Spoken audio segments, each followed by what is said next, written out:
at this moment, we're going to discuss about scalars product.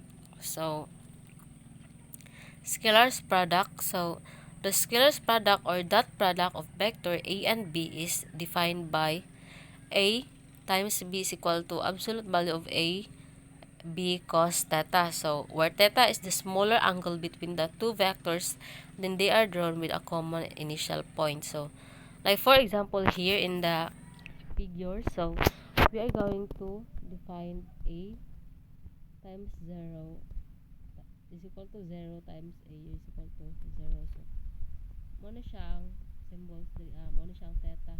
This is represented theta. So, that product is equal to the product of the magnitudes of the two vectors and the cosine of the angle between the two vectors. So, the dot product of a vector with itself yields the square of the norm of the vector. So, for example, finding the dot product of the two vectors. So, like for example here, vector A is equal to 3i plus 4j. Then, vector B is equal to 5i minus 2j. So, vector A times vector B is equal to ax bx plus ay by. So, atong i-input ang value ni A o B. So, 3 times the quantity of 5 plus 4 times the quantity of negative 2. So, it is equal to 15 minus 8. So, our vector of the two product is 7. So, another example. So, vector A is 5i minus 4j plus 3k. Then, sa vector B is 7i plus 2j minus 8k. Then, so we are going to use the formula of ax bx plus ay by plus az bz. So,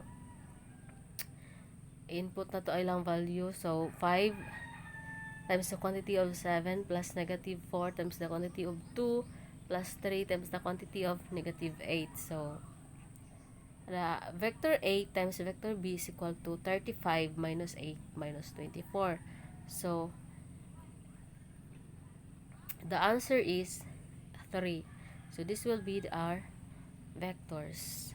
So, another example, vector A is equal to 5i minus 4j. Then, ang vector B is 7i plus 8k. Then, ang vector C is equal to 3i minus 2z. So, find vector A times the quantity of vector B plus vector C. So, vector B plus vector C is equal to 7i plus 8j plus 3i minus 2j, which is equal to 10i plus 6j. So, then to get this equation, so which is ang atong value sa vector A is 5. So, i-input nato ang value ni